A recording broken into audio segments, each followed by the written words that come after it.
نحمده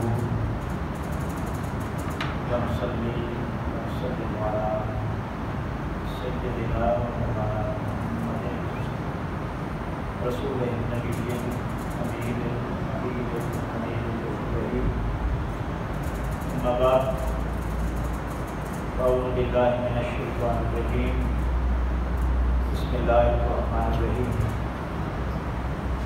ولكل وجهة هو موليها فاستبقوا الخيرات أينما تكونوا يأتي بكم الله جميعا إن الله على كل شيء قدير. صدق الله العظيم وصدق رسوله النبي الكريم الأمين.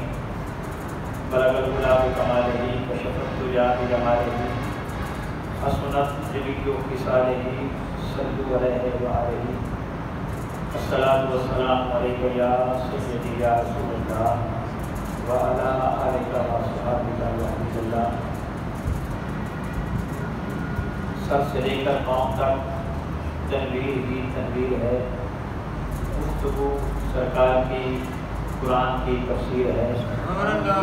سوچتی تو ہوگی دنیا مصطفیٰ کو دیکھ کر وہ مصور کیسا ہوگا جس کی یہ تصویر ہے. حمد خدا اور نعت مصطفیٰ کے بعد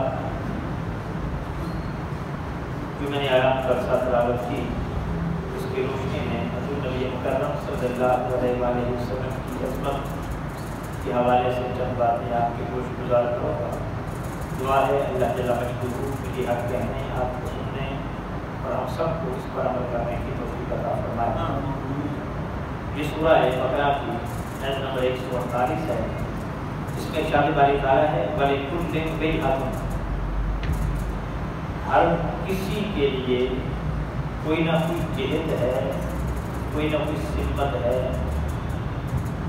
وہ مولیا جس کی طرف وہ رخ کرتا ہے, جس کی طرف وہ توجہ کرتا ہے, جس کی طرف وہ دھیان کرتا ہے. فاستبقوا الخیرات, بس تم نیکیوں کی طرف آگے بڑھتے جاؤ. اینما تکونوا یأتی بکم اللہ جمیعا. تم جہاں کہیں بھی ہوگے اللہ سب کو جمع کرے گا. کیوں؟ ان اللہ علی کل شیء قدیر. اللہ ہر چیز پر قادر ہے. وَلِكُلٍّ وِجْهَةٌ هُوَ مُوَلِّيهَا. ہر ایک کے لیے توجہ کی ایک سمت مقرر ہے, اسی کی طرف رخ کرتا ہے. اب انسان جس کی طرف رخ کرتا ہے, جس کی طرف توجہ کرتا ہے, جس کی طرف دھیان کرتا ہے, اس کو لغت میں قبلہ کہتے ہیں. ہم اللہ کے گھر کعبہ کی طرف رخ کرتے ہیں, ہم چہرہ ادھر کرتے ہیں, اس کو ہم قبلہ بھی کہتے ہیں. ان طرف خانہ کعبہ شریف بھی کہتے ہیں, ان طرف قبلہ شریف بھی کہتے ہیں. اس لیے آئمہ لغت نے قبلہ کی جب تعریف کی یہی بتایا ہے کہ جس کی طرف توجہ کی جائے, جس کی طرف رخ کیا جائے, جس کی طرف دھیان کیا جائے, جس کی طرف خیال کیا جائے, اس کو قبلہ کہتے ہیں. ہم جب نماز پڑھتے ہیں تو ہمارے جسم کا قبلہ کعبہ ہوتا ہے اور ہمارے دل کا قبلہ رب کعبہ ہوتا ہے. ہمارے جسم کا قبلہ کعبہ ہوتا ہے اور ہمارے دل کا قبلہ رب کعبہ ہوتا ہے. ہمارا رخ کعبہ کی طرف ہوتا ہے لیکن ہمارا دھیان کعبے کے رب کی طرف ہوتا ہے. اگر انسان کعبے کی طرف رخ نہ کرے اس کی نماز نہیں ہوتی. اور اسی طرح حقیقت میں اللہ کی طرف دھیان نہ کرے اس کی بھی نماز نہیں ہوتی. جس کا دل اس کی طرف راغب نہ ہو اس کی بھی نماز, جس کے دھیان میں ہی رب نہ ہو, جس کے خیال میں رب نہ ہو, جو رب کو یاد ہی نہ کر رہا ہو نماز میں، اس کی نماز کیسی ہو سکتی ہے؟ علامہ نے اسی لیے کہا جو اللہ کی بارگاہ میں سر جھکا لیتا ہے لیکن دل نہیں جھکاتا، اس کی نماز نہیں ہے۔ جیسے وہ کہتے ہیں میں جو سر و سجدہ ہوا کبھی تو زمین سے آنے لگی صدا، تیرا دل تو ہے صنم آشنا، تجھے کیا ملے گا نماز؟ اگر دنیاوی خداؤں کی طرف اور دنیاوی خواہشات کی طرف تمہارا دھیان ہوا ہے، بٹا ہوا ہے، تو پھر تمہیں نماز میں کیا ملنا ہے، تمہیں نماز سے کیا حاصل ہونا ہے؟ تو جسم کا قبلہ ہمارا کعبہ ہوتا ہے، دل کا قبلہ اللہ کی ذات ہوتی ہے۔ اس لیے فرمایا لا تطع من اغفلنا قلبہ عن ذکرنا، تم اس کام کے پیچھے نہ لگ جس سے تمہارے دل سے اللہ کی یاد نکل جائے، اس کام کے پیچھے نہ لگ، یہ قرآن ہے، اس کام کے پیچھے نہ لگ جو کام کرنے سے تمہارے دل سے اللہ کی یاد نکل جائے۔ گویا جب دل سے یاد خدا نکل جائے وہ دل نہیں رہتا، وہ دل مردہ ہو جاتا ہے۔ جو کیا کہتے ہیں، جو دم غافل سو دم کافر، صوفیہ کہتے ہیں جو دم غافل سو دم کافر۔ دل اگر غافل ہے اللہ کے ذکر سے وہ دل زندہ نہیں ہے، وہ مردہ دل ہے۔ اور جو دل اللہ کی یاد کا ذاکر ہے وہی دل زندہ ہے۔ ذاکر دل زندہ ہوتا ہے، غافل دل مردہ ہوتا ہے۔ اس لیے اللہ تعالیٰ نے فرمایا کہ وہ کام ہی نہ کر جس سے تمہارا دل اللہ کی یاد سے غافل ہو جائے۔ اس کا دوسرا مفہوم کہ اس کو فالو ہی نہ کر، اس کے پیچھے ہی نہ چل، جس کا دل اللہ کی یاد سے غافل ہے۔ اور اس بات کو تقویت ملتی ہے قرآن مجید فرقان حمید میں اور مقام سے، وہ یہاں پہ فرمایا کہ اس شخص کی پیروی نہ کر، اس شخص کو فالو نہ کر، اس کی صحبت میں نہ بیٹھا کر، اس کے پاس نہ جایا کر جس کا اپنا دل خدا کی یاد سے غافل ہے۔ دوسرا جو خود غافل ہے وہ تمہیں ذاکر کیسے بنائے؟ جس کے دل میں خدا کی یاد ہی نہیں ہے تمہارے دل میں خدا کی یاد کیسے بسائے گا؟ جو خود اللہ کے قریب ہی نہیں ہے وہ تمہیں اللہ کے قریب کیسے کرے گا؟ لہذا ضرورت صبر کی ہے کہ ان لوگوں کی صحبت میں بیٹھا جائے، ان لوگوں کی مجلس اختیار کی جائے، ان سے تعلق جوڑا جائے، ان سے محبت کی جائے، ان سے پیار کیا جائے، ان سے ناطہ جوڑا جائے جن کے دلوں میں خدا کی یاد بسی ہوئی ہے، جن کے دل آباد ہیں۔ اور جن کے دل برباد ہیں انہوں نے دوسرے کو خدا کی طرف کیسے لگانا ہے؟ اس لیے سورہ کہف 12 نمبر 15 آیت نمبر 28 میں اللہ تعالیٰ مجھو فرماتے ہیں وَاصْبِرْ نَفْسَكَ مَعَ الَّذِينَ يَدْعُونَ رَبَّكَ بِالْغَدِيِّ، اپنے آپ کو جوڑ لے ان لوگوں کے ساتھ یدعون ربک، جو اپنے رب کو یاد کرتے رہتے ہیں، جو اپنے رب کو یاد کرتے رہتے ہیں، ان کے ساتھ خود کو جوڑ لے۔ جب بندہ ذاکر کے ساتھ جڑ جاتا ہے وہ بندہ خود بھی ذاکر ہو جاتا ہے۔ جو بندہ اللہ کے ذاکر کے ساتھ جڑ جاتا ہے وہ خود بھی ذاکر ہو جاتا ہے۔ تو قرآن نے کہا کہ اپنے آپ کو لوگوں کے ساتھ جڑا کرو، ان کی صحبت میں بیٹھا کرو، ان کی مجلس میں آیا کرو، جو صبح و شام اللہ کو پکارتے رہتے ہیں۔ اور جن کو اللہ یاد ہی نہیں ہے ان کے پاس جانے سے گریز کیا کرو۔ قرآن مجید کے اس پیغام سے جو ہمیں سبق حاصل کرنا ہے وہ یہ ہے کہ اللہ کی یاد کرنے والوں کے پاس جانا ضروری ہے، اور جو اللہ سے غافل ہیں ان کی صحبت میں بیٹھنا گناہ ہے۔ وہ ایسی مجلسیں جہاں گناہ کے کام ہوتے ہیں، ایسی مجلسیں جہاں اللہ کی یاد نہ آتی ہو اور نہ سنائی جاتی ہو اور نہ سکھائی جاتی ہو، وہاں بیٹھنا گناہ ہے، اپنا وقت برباد کرنے کے مطابق۔ یہ صورتیں انسان کو تباہ کر دیتی ہیں۔ یہ حضرت علی المرتضیٰ رضی اللہ تعالیٰ فرماتے ہیں کہ یہ ممکن ہی نہیں ہے کہ جس صحبت میں آدمی بیٹھے اور اس صحبت کا اثر قبول نہ کرے، یہ ممکن نہیں ہے۔ آہستہ آہستہ اس کے رنگ میں رکھا جائے، وہ صحبت اس پر اثر کرے گی، لامحالہ طور پر وہ صحبت اپنا رنگ دکھائے گی۔ وہ نیکوں کی صحبت ہے یا بروں کی صحبت ہے؟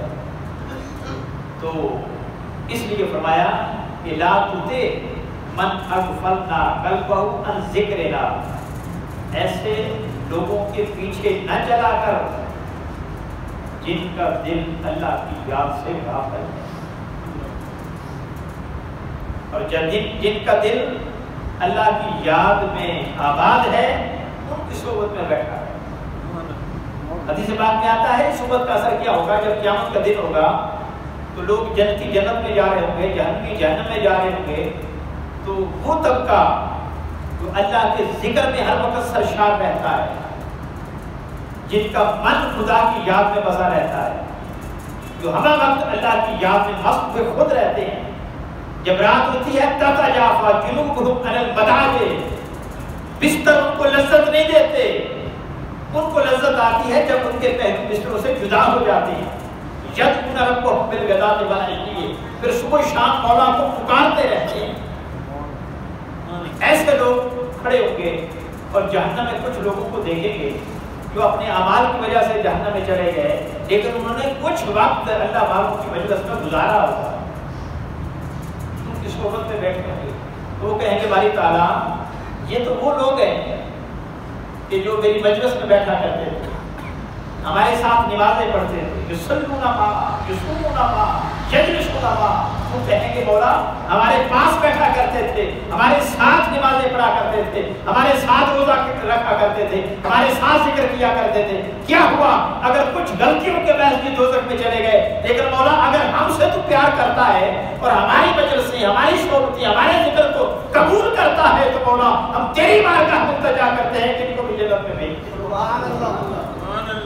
وہ اللہ ان کے کہنے پر ان دوستیوں کو بھی دوزخ سے نکال کر جنت میں پہنچاتا ہے۔ گویا یہ صحبت، یہ مجلس، نیکوں کی مجلس دنیا میں ہی انسان کے کام نہیں آتی، یہ آخرت میں بھی انسان کے کام آتی۔ تو فرمایا توجہ کا مرکز، دھیان کا مرکز، خیال کا مرکز، جب نماز پڑھ رہے ہوں بندہ تو پھر اللہ کی ذات ہونی چاہیے، اللہ کی ذات ہونی چاہیے۔ اور پھر فرمایا نماز میں بھی دھیان رکھو، تمہارا چہرہ کعبہ کی طرف ہو، تمہارا دل رب کعبہ کی طرف ہو، اور تمہاری روح ذات مصطفیٰ کی طرف۔ تمہاری روح، نماز میں 3 عوامل ہوتے ہیں، نماز میں دھیان چہرہ کعبہ کی طرف، دل اور زبان خدا کی طرف، اور نماز میں سلام رکھ دیا تحیات میں، تاکہ انسان کی توجہ مصطفیٰ کی ذات کی طرف بھی ہو جائے۔ وہ نماز نہیں ہوتی جن میں یہ تینوں کام نہیں ہوتے، کعبے کا دھیان بھی، رب کعبہ کا دھیان بھی، اور کعبے کے رب کعبہ کے محبوب کا دھیان بھی۔ یہ اگر نہیں ہوگے تو وہ نماز کامل نہیں ہوگی۔ تو ورنہ ہر کسی کا کوئی نہ کوئی توجہ کا مرکز ہے، وَلِكُلٍّ وِجْهَةٌ، ہر کسی کو کوئی نہ کوئی سنت ہے، کوئی نہ کوئی جہت ہے، وہ مُوَلِّهَا، جس کی طرف وہ رخ کرتا ہے، جس کی طرف رخ۔ علامہ محمود احمد عروسی تفسیر روح المعانی ہے، اس آیت کا کی تفسیر میں لکھتے ہیں کہ جب یہ ثابت ہو گیا کہ توجہ کا مرکز ہر کسی کا ہے اور توجہ کے مرکز کو ہم قبلہ کہتے ہیں، دھیان کے مرکز کو قبلہ کہتے ہیں، تو وہ کہتے ہیں کہ ہر مخلوق کا کوئی نہ کوئی قبلہ ہے، یعنی کوئی نہ کوئی توجہ کا مرکز ہے۔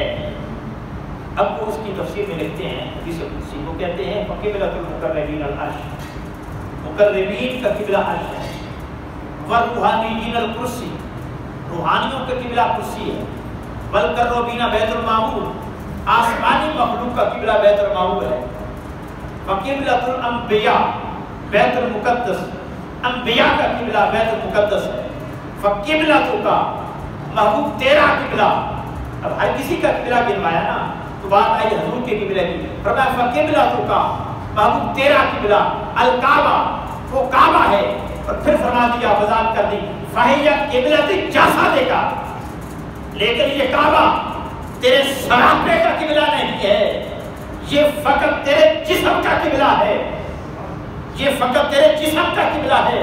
مولا جب مصطفیٰ کے جسم کا قبلہ کعبہ ہے تو مصطفیٰ کے قلب کے قبلہ کیا ہے؟ فرمایا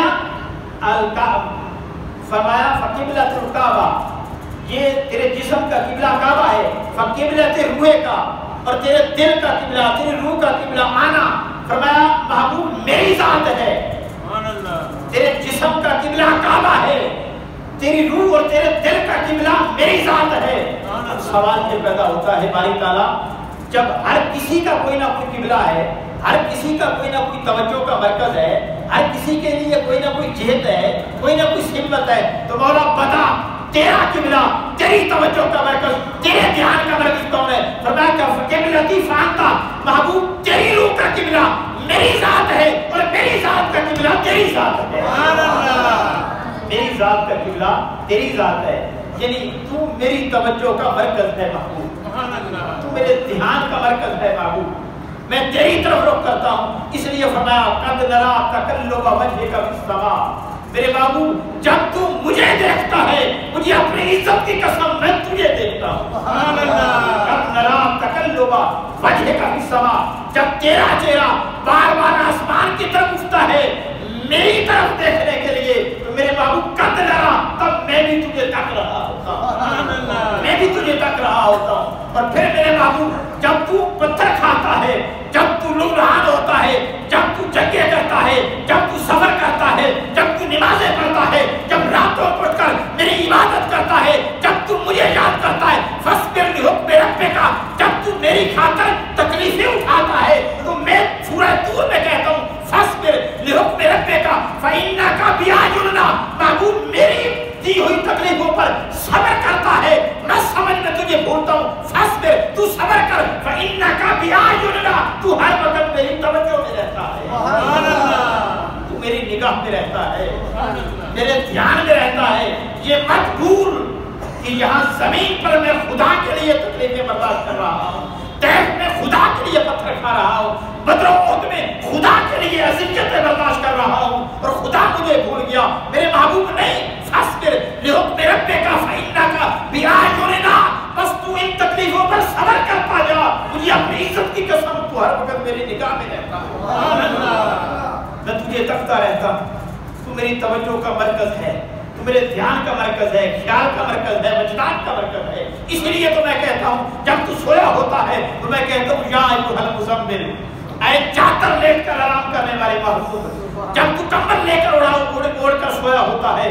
تو میں کہتا ہوں یا ایھا المدثر، اے کمبل اوڑھنے والے محبوب، اور کبھی میں کہتا ہوں یاسین، کبھی کہتا ہوں طٰہٰ، اور کبھی کہتا ہوں والضحیٰ واللیل اذا سجیٰ، محبوب مجھے تیرے چہرے کی قسم ہے، مجھے تیری زلفوں کی قسم ہے، بس تو ہر وقت میری نگاہ میں رہتا ہے، ہر وقت میرے دھیان میں رہتا ہے، ہر وقت میرے خیال میں رہتا ہے۔ اسی لیے فرمایا لوگوں میرا محبوب میری توجہ کا مرکز ہے، میرا محبوب میری توجہ کا مرکز ہے، مولا ہمیں کیا کرنا ہے؟ فرمایا لوگوں اگر تم یہ چاہتے ہو کہ ہم خدا سے جڑ جائیں تو تم ایسا کیا کرو کہ اب میری عبادت میں میرے مصطفیٰ کو سلام پڑھا کرو، تم بھی میرے مصطفیٰ کی طرف دھیان کرو، تم بھی خیال کرو، تم بھی انہیں توجہ کا مرکز بناؤ، تم بھی انہیں خیال وجدان کا مرکز بناؤ۔ مولا کیسے بنائیں؟ فرمایا ایسا کرو کہ جب میری نماز پڑھنے لگو، میری یاد کرنے لگو، تو میری یاد جب درجہ کمال کو پہنچ جائے، اس میں رکوع بھی ہو جائے، سجدہ بھی ہو جائے، قیام بھی ہو جائے، قرات بھی ہو جائے، تکبیر بھی ہو جائے، اور آخری فرض ادا کرنے لگو، پھر اتحیات میں بیٹھ کر تو یہ کہو التحیات للہ والصلوات والطیبات، مولا یہ میری مالی قولی بدنی عبادت اپنی بارگاہ میں قبول کر لے۔ تو اس قبولیت کی التجا کرنے کے بعد پھر کہا کرو یا ایھا النبی، اے نبی السلام علیکہ یا ایھا النبی، اے نبی آپ کو سلام ہو، یہ کہا کرو اے نبی آپ کو سلام ہو۔ اب یہاں پہ ایک لطیف نکتہ ہے، وہ یہ کہ نماز کی حالت میں کسی کو سلام کہنے کی اجازت نہیں ہے، نماز کی حالت میں کسی کو سلام کہنے کی اجازت نہیں ہے، اور جب کوئی سلام کہہ بھی دے اس کے سلام کے جواب دینے کی بھی اجازت نہیں ہے۔ تو باری تعالیٰ جب تیری شریعت کا دستور ہے، قاعدہ ہے، اصول ہے، ضابطہ ہے کہ میری نماز میں کسی فرد کو سلام کہنے کی اجازت نہیں ہے، اور پھر تو کہتا ہے کہ میری نماز میں میرے مصطفیٰ کو سلام کہو، کیا یہ تضاد میں نہیں ہے؟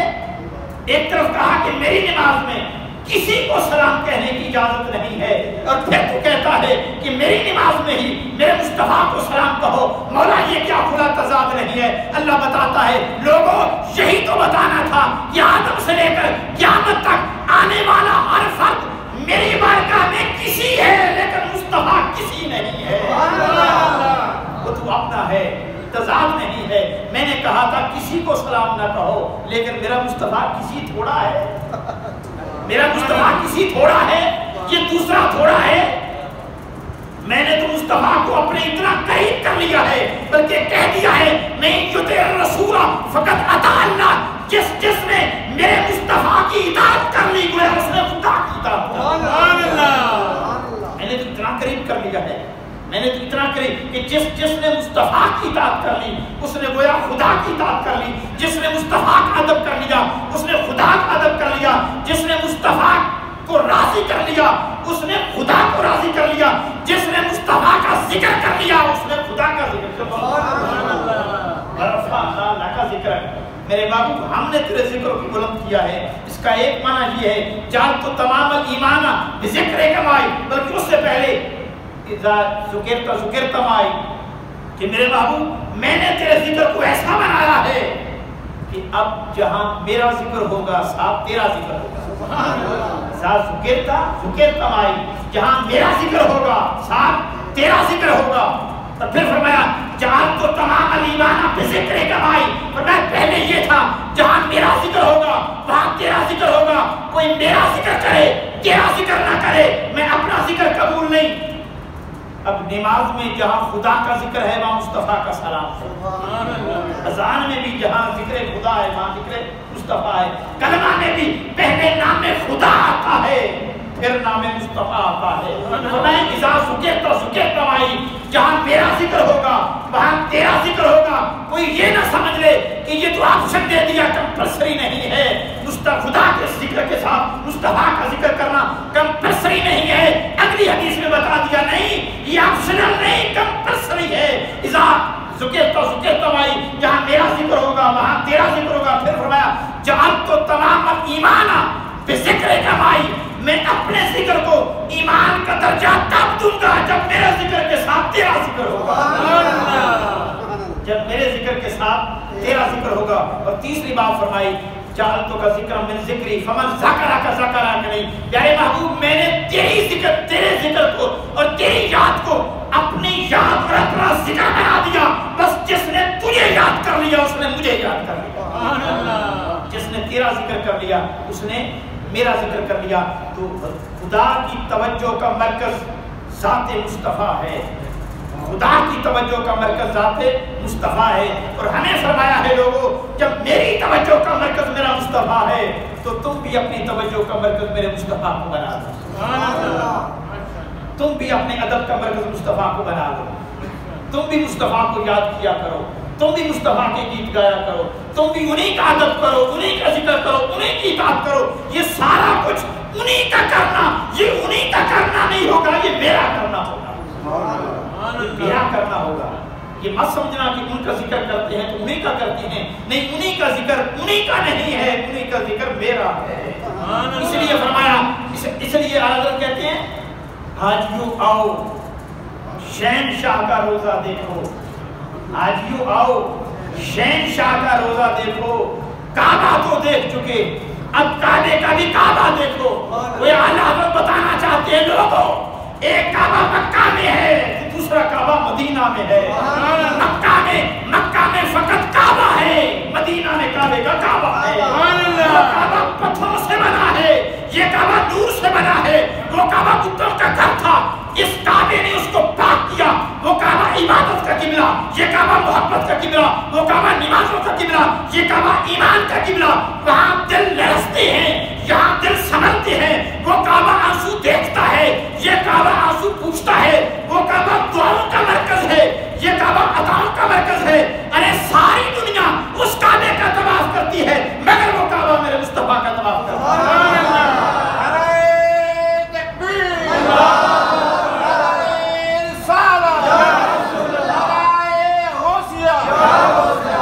اس لیے حضرت کہتے ہیں میں تو مالک ہی کہوں گا کہ تم ہو مالک کے حبیب، میں تو مالک ہی کہوں گا کہ تم ہو مالک کے حبیب، کہ محب اور محبوب میں نہیں ہے میرا تیرا، محب اور محبوب میں نہیں ہے میرا تیرا۔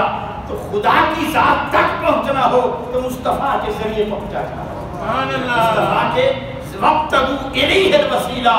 لوگوں اللہ تک پہنچنے کے لیے وسیلے کی ضرورت ہے، اور کائنات میں سب سے بڑا وسیلہ ذات مصطفیٰ ہے، سب سے بڑا وسیلہ ذات مصطفیٰ ہے۔ دعا ہے اللہ جل مجدہ کی بارگاہ میں کہ وہ ہمیں حضور کی محبت عطا فرمائے، ذات مصطفیٰ عطا فرمائے۔